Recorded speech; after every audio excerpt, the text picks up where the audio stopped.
Aux opérations techniques, nous bénéficions de l'appui de Tierno Hassan Diaoune, assisté des gazelles. Des gazelles, bien entendu. Malheureusement, je n'ai pas les noms sous mes yeux ici. À présent, on va accueillir notre invité. Vous le voyez, en tout cas, à l'écran, vous qui nous suivez via notre page Facebook et également notre chaîne YouTube, la chaîne YouTube de Film Guinée. Ben Youssouf Keïta, président du parti ACP, est notre invité exceptionnel. Ce matin, au compte donc du art talk. Dans un instant, on va revenir sur le communiqué final, l'un des points du communiqué final, bien entendu, qui a sanctionné le dernier sommet des chefs d'État de la CEDEAO, et puisqu'on parle de la création, de l'éventualité, en tout cas, dans l'éventualité, on est dans la posture, en tout cas, on aimerait créer une force anti-coup d'État dans l'espace CEDEAO, et c'est une initiative qui suscite une avalanche de commentaires et de réactions sur l'échiquier politique national. L'initiative est vigoureusement contestée par notre invité Ben Youssouf Keïta. Bonjour, bienvenue. Bonjour M. Khalil, bonjour à votre brillante équipe. Merci d'avoir répondu à notre invitation. Et surtout, permettez-moi, comme je suis dans votre studio, c'est coutume chez vous, de saluer Caridas. Allez-y, oui. De saluer le Caridas Sigirin Kisidougou, Kouroussa Mamou. Kouroussa Mamou. Voilà. Allez. En tout cas, ça fait plaisir de vous recevoir dans ce studio. Ibrahim Soril Inconsuma pour la toute première question. Depuis le lancement de votre parti, vous avez toujours œuvré pour un dialogue inclusif dans tous vos messages. Et c'est comme si la CEDEAO vous a rejoint. C'était le cas aussi de Lansana Kouyaté qui voudrait que un dialogue soit inclusif. Aujourd'hui, comment rendre tout cela possible? Il faut tout simplement une volonté patriotique à tous les niveaux, que ce soit ceux qui nous gouvernent ou nous qui aspirons à gouverner demain. Aussi simple que cela. Quand quelqu'un, par exemple, fait semblant de dormir et il ne veut pas être réveillé, vous n'avez qu'à beau le taper, il ne se lèvera pas. Donc c'est une question de volonté. Chacun doit y mettre du sien.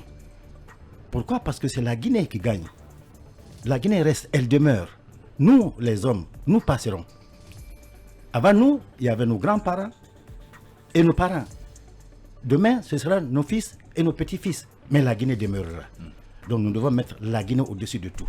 Et c'est pour cette raison, l'ACP, qui a une vocation pacifiste, a toujours insisté sur le dialogue.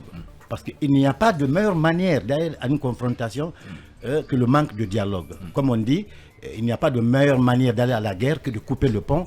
Et là, vous allez immédiatement à l'affrontement. Donc, l'ACP se réjouit de cette position de la CEDEAO qui appuie le dialogue et qui insiste qu'il y ait vraiment un dialogue inclusif tel que nous le voulons, parce que tous les fils de Guinée avons le même droit et le même devoir. Bien. Alors, Diarra Guirassy, une question sur la création de cette force anti-coup d'État. Bien. Bien avant, j'aimerais lui poser cette question. Il y a déjà un dialogue en cours. Est-ce que vous le pensiez inclusif? De l'autre côté, pourquoi vous n'êtes pas d'accord par rapport à la mise en place d'une force anti-coup d'État dans la sous-région? Le coup d'État est l'effet d'une cause. Il n'y a jamais de coup d'État dans des pays où les institutions sont fortes, où les lois sont respectées, où la constitution est respectée. Il n'y aura jamais de coup d'État. Mais les coups d'État sont suite à des manquements, soit de la part des institutions qui ne prennent pas leurs responsabilités à main, ou à des dirigeants qui oublient qu'ils sont temporaires. Il n'y a que le pouvoir de Dieu qui est éternel. Et Barack Obama l'a dit, il faut des institutions fortes, pas des hommes forts. Alors donc, si en amont, vous évitez qu'il y ait les ingrédients d'un coup d'État, vous n'avez pas besoin d'avoir une force anti-coup d'État. Nous, à l'ACP, nous sommes contre cette force. Pourquoi? Parce que purement et simplement, les effets collatéraux seront plus néfastes que le bénéfice. Un coup d'État fait par des militaires, croyez-vous que s'il y a d'autres militaires qui viennent pour les déloger, ils ne vont pas se confondre dans la population? Et ceux qui viendront, sauront-ils faire la différence entre les civils et les militaires? Ceux qui viennent, ne viennent-ils pas avec une ambition déjà, parce qu'ils viennent dans un terrain qu'ils considéreront étranger, où il n'y a aucun sentiment, il n'y a aucun lien? Eh bien, ils vont piller comme ils voudront, et c'est la Guinée qui perdra. Donc nous sommes contre l'idée d'une force anti-coup d'État. Évitons qu'il y ait des coups d'État. Le dialogue en cours, est-ce qu'il est inclusif? Le dialogue en cours, personne ne peut dire aujourd'hui qu'il est inclusif. C'est pour cette raison que la CEDEAO a insisté, en son point 4, des recommandations faites à la Guinée, que les partis politiques, non les moindres, qui ont des millions derrière eux, et la société civile, dont une certaine partie ne prend pas part, de faire en sorte, et c'est ça notre credo, et c'est ce que l'ACP veut, que tous ces partis se retrouvent autour de la table. Parce que s'ils ne sont pas autour de la table, c'est un gros manque à gagner. Vous avez dit volonté patriotique. Est-ce que ceux qui ne viennent pas autour de la table aujourd'hui ne sont pas assez patriotes? Ils sont patriotes, mais il faut aller plus. Et eux, et ceux qui nous gouvernent aujourd'hui. Parce que c'est une question de savoir qu'il faut mettre l'intérêt supérieur de la Guinée au-dessus de ses intérêts personnels. Qu'est-ce que vous pensez de leurs revendications, justement? Chacun peut réclamer ce qu'il veut. Chacun défend sa chapelle. Et je dis qu'ils ont parfaitement raison de réclamer, mais il faut être objectif, il faut être pragmatique, et il faut savoir que, évidemment, c'est le peuple de Guinée qui doit être le dénominateur commun de tous ceux qui aspirent diriger et de tous ceux qui sont en train de diriger aujourd'hui. Ben Youssouf Keïta, notre invité exceptionnel ce matin dans le Hard Talk au compte du supplément. Il est le président du parti ACP, Emmanuel Milimono. Alors, pour être assez concret, aujourd'hui, la question du dialogue, on sait pratiquement pourquoi elle bloque pour le trio. Le RPG a des revendications, l'ANAD et le FNDC, ils ont tous des revendications. Et ces revendications, pour être concret, on sait qu'elles ne peuvent pas réellement être prises en compte si les questions de justice n'y sont pas associées. Est-ce qu'aujourd'hui, concrètement, vous pensez aussi qu'il faut peut-être impliquer la justice dans le processus de décrispation pour que le trio puisse venir autour de la table? Et c'est tout à fait naturel. Tout ce qu'il faut faire pour que ce dialogue soit totalement inclusif, il ne faut pas lésiner sur les moyens. Il ne faut pas lésiner sur le sacrifice à faire. Il faut faire violence sur soi-même pour que cela se fasse. Parce qu'il n'y a pas un seul leader qui n'a pas au minimum une dizaine, aller jusqu'à 1 million de Guinéens derrière lui. Nous sommes 13 millions. Et il n'y a pas 200 personnes qui ont décidé de créer des partis politiques. Et derrière ces personnes, 182, dont nous sommes le 182e parti, nous avons des militants derrière nous qui croient en nous et qu'il faut respecter. Donc tout ce que nous pouvons faire pour que ce dialogue finalement soit inclusif, le soit. Parce que le point d'achoppement, c'était la durée de la transition. Mais déjà ça, c'est clos. Le débat est clos là. La CEDEAO a acté. Elle se félicite même dans son communiqué des 24 mois concoctés avec ses experts. Ce qui signifie que le débat à ce niveau est passé. Alors qu'est-ce qu'il reste maintenant? 2 ans, vraiment c'est pas 2 siècles. 2 ans ça passe rapidement. C'est 24 mois. Et déjà, nous sommes en train de grignoter là-dessus. Et le CNRD a dit qu'il ne sera candidat à aucune élection. Alors moi je dis à tous les partis politiques, inclus ceux qui ne sont pas là, de tout faire pour être là, afin de commencer maintenant à mobiliser les militants pour les joutes électorales qui viendront.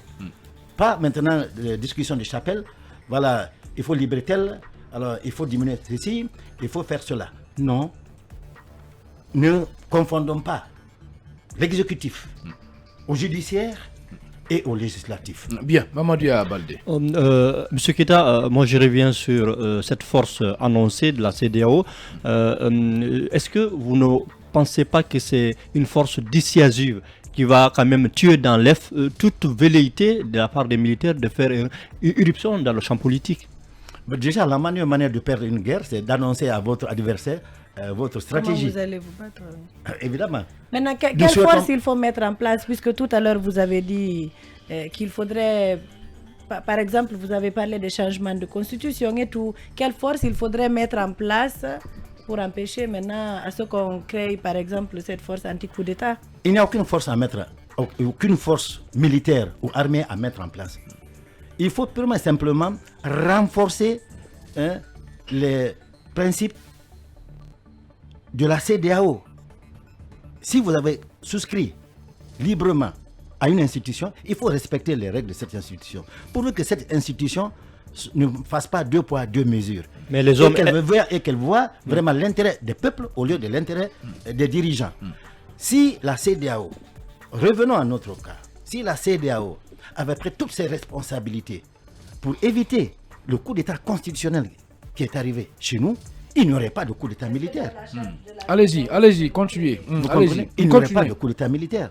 Donc la CEDEAO doit faire en sorte que tous les pays signataires respectent les principes de la CEDEAO.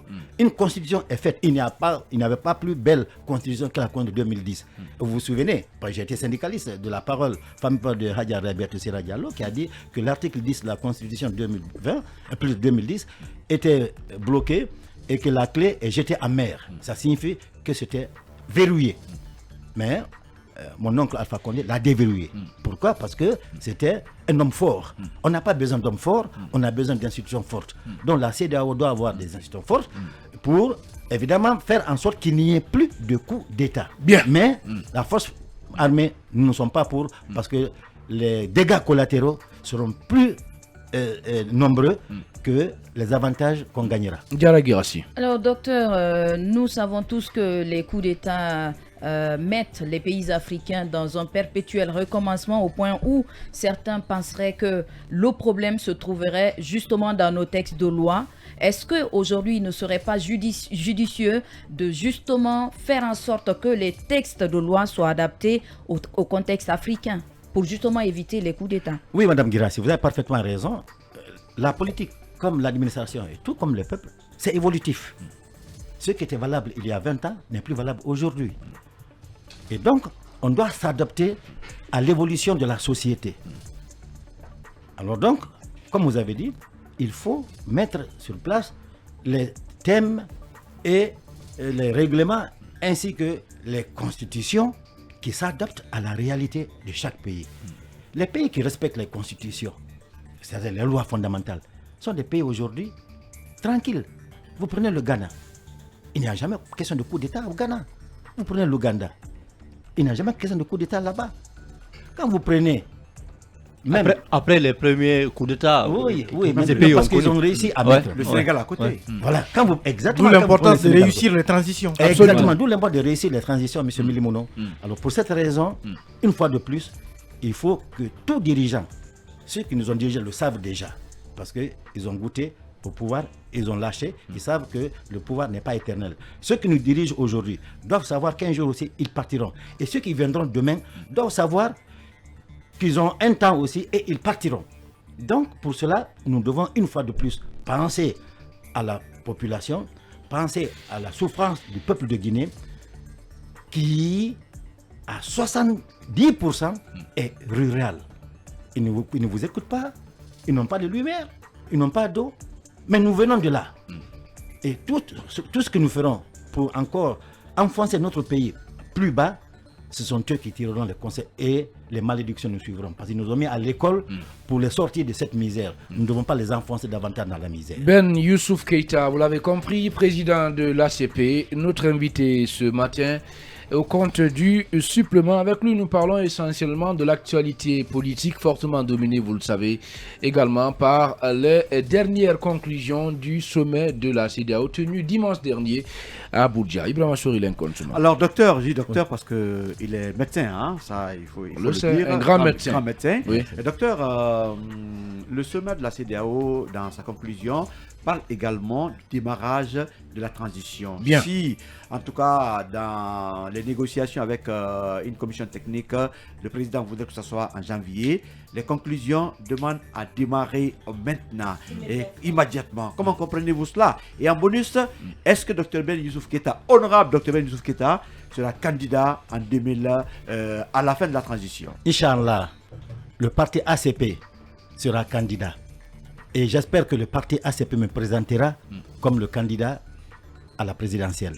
Nous le souhaitons vivement et c'est pourquoi nous nous battons. Bien. Et notre priorité aujourd'hui, c'est effectivement participer à toutes les jours électorales, depuis le communal au législatif jusqu'à la présidentielle. Que Dieu nous donne longue vie. Comment se passe l'implantation du parti? L'implantation du parti se passe bien. On en parlera, on va rester dans le cadre de l'interview. Par rapport concernant la CEDEAO, CEDEAO, vous avez vu la CEDEAO dans les 6 points qui concernent la Guinée. C'est quoi? C'est la félicitation. Ils insistent, ils demandent dans le premier cercle. Ok, on félicite la Guinée et les experts techniques pour avoir trouvé vraiment les 24 mois nécessaires pour l'application des 10 points de la transition. Donc, la CEDEAO félicite la Guinée. C'est une victoire pour la diplomatie guinéenne. 2. La CEDEAO insiste, vous dites bien, insiste sur le démarrage immédiat. Le mot est très important. Il insiste. Il n'exige pas. C'est très important. En diplomatie, c'est très important. Il insiste. Alors, quand vous insistez, c'est laisser le champ libre. C'est-à-dire, si la CEDEAO avait dit, le jour qu'ils sont réunis, le 4, ils disaient, le 5 décembre, ou à partir du 7 décembre, nous voudrions que la transition commence. Mais ils ont dit, nous insistons à ce que ça démarre immédiatement. Immédiatement, c'est janvier. Nous sommes en décembre comme ça. Et tout le monde sait que dans le calendrier grégorien, le mois de décembre, c'est un mois vraiment de bonus, c'est un mois de compte, de bilan, hein? C'est un mois de vacances, et c'est un mois où tout le monde ferme le téléphone. Honnêtement, ne soyons pas dupes, la transition commencera le 1er janvier 2023. Mais ils disent qu'ils insistent. Avant qu'on passe sur insister justement, quand on dit on insiste, ça suppose qu'on l'avait déjà dit au départ. Et les experts de la CEDEAO laissaient entendre que c'était au chef d'État d'entériner une décision qui avait été prise. Donc ça renvoie encore au calendrier qui a été concocté ici. Est-ce que la CEDEAO n'est pas plutôt en train de dire qu'elle insiste que le calendrier démarre dès lors qu'il a été activé? Messieurs, parce qu'on insiste quand on a déjà dit. Soyons pragmatiques. Nous sommes pratiquement au premier tiers de décembre. Ok? Vous me savez qu'à partir du 20 décembre, il n'y a pas d'activité. C'est les fêtes de fin d'année, c'est le bilan et tout. Et il faut se rendre compte dans la réalité que la diplomatie, quand elle décide aujourd'hui, il faut prendre du temps pour l'appliquer. Vous avez vu tout de suite l'accord de la Croatie, l'adhésion de la Croatie à l'Union européenne. Et ils ont dit hier que la Croatie entre dans l'Union européenne. Il faut attendre, voilà, qu'il y a 3 mois encore d'observation. Vous comprenez, c'est tout un mécanisme. C'est fait aujourd'hui et aujourd'hui tout va commencer. Ils ont dit, ils insistent une fois de plus que ça soit immédiat. Mais c'est immédiat, comprenez que c'est le 1er janvier 2023. Bien. Soyons objectifs. Parlons de transition maintenant. Allez-y, oui, on peut évoluer. La conduite de la transition. Déjà, comment est-ce que tout est fait selon vous? Est-ce que la transition est bien menée jusque-là? Bien, vous savez, ça dépend de quel côté vous trouvez. Okay? Politiquement d'abord. Alors. Voilà. Donc, moi je dirais que la transition est une œuvre humaine. Et aucune œuvre humaine n'est parfaite. Il y a des couacs. Le plus important, c'est que ceux qui sont à la tête de la transition soient réceptifs aux critiques et qu'ils comprennent que l'intérêt supérieur de la nation est au-dessus de tout intérêt. De tout mettre en œuvre pour que vraiment la Guinée fasse une transition apaisée et qu'il rende le pouvoir dans les 24 mois. Il va terminer. Après, pour nous, la transition, vraiment, elle se passe bien. Allez-y. Elle se passe bien. Aujourd'hui, nous avons des leaders de la société civile en prison, Ibrahima Diallo, Fonike Mengue. Nous avons des leaders politiques qui ne peuvent pas dépasser Koya sans autorisation, qui sont sous contrôle judiciaire. Comment est-ce que vous expliquez tout ça? Vraiment? Vous parlez de décryptage, vous dites que ça va positivement. Oui, nous déplorons cette situation. Mais une fois de plus, nous avons dit à l'ACP, nous faisons un distinguo net entre l'exécutif, le judiciaire et le législatif. Nos collaborateurs ou nos camarades qui sont aujourd'hui dans les filets, dans les mailles de la justice, soit certains pour des raisons d'opinion, telles que Fonike Mengue que vous avez cité, Ibrahima Bari, Diallo. Non, Ibrahima et l'autre Bari, Saïkouyaya Bari, qui sont dans les mailles de la justice, ainsi que certains qui sont actuellement en procédure judiciaire, sous contrôle judiciaire, c'est pour des raisons d'opinion, des raisons politiques. Là, il faudrait que cela vraiment se résolve le plus tôt possible. Mais ceux qui sont là pour des raisons économiques, évidemment, il faudrait que la justice fasse son travail. Mais tout ce que l'ACP demande, que tout se passe dans les règles de l'art. Le CNRD, en arrivant au pouvoir, a dit que la boussole, c'est la justice est la boussole de leurs actions et d'action de tous les Guinéens. Bien. Et nous, à l'ACP, nous disons que la loi doit être la boussole de la justice. Elle doit être impartiale et, comme on dit, duralex, c'est bien.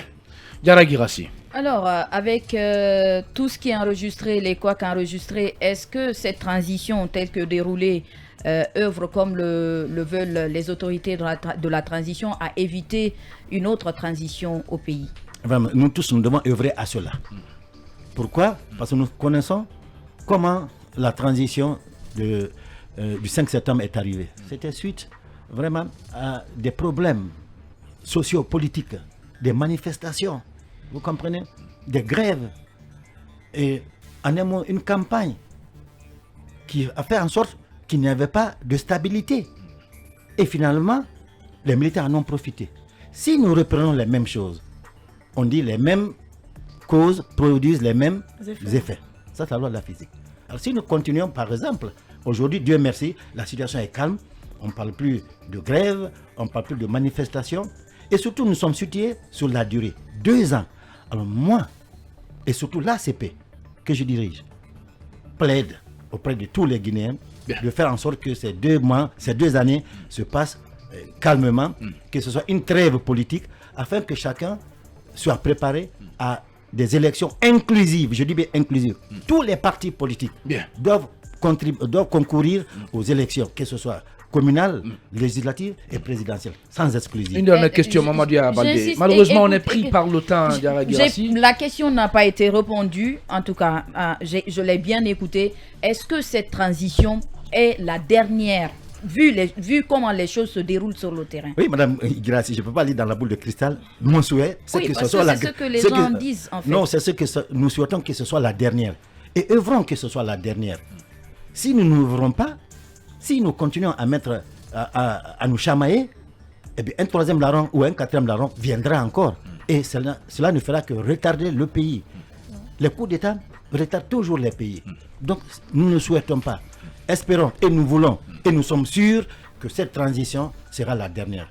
Parce qu'ils ont dit 2 ans et nous espérons qu'ils vont respecter les 2 ans, pas plus. Allez, merci beaucoup Ben Youssouf Keita, Elhadj Ben Youssouf Keita, d'avoir répondu à notre invitation. Je rappelle que vous êtes le président du parti ACP. Merci beaucoup. Hein. À moi de vous remercier. Tout le plaisir a été pour nous de vous recevoir. Vraiment, félicitations à Madame Guirassy et à Madame. Hein, parce que les merci, là, merci beaucoup. Demoiselle. Allez, merci et surtout belle journée.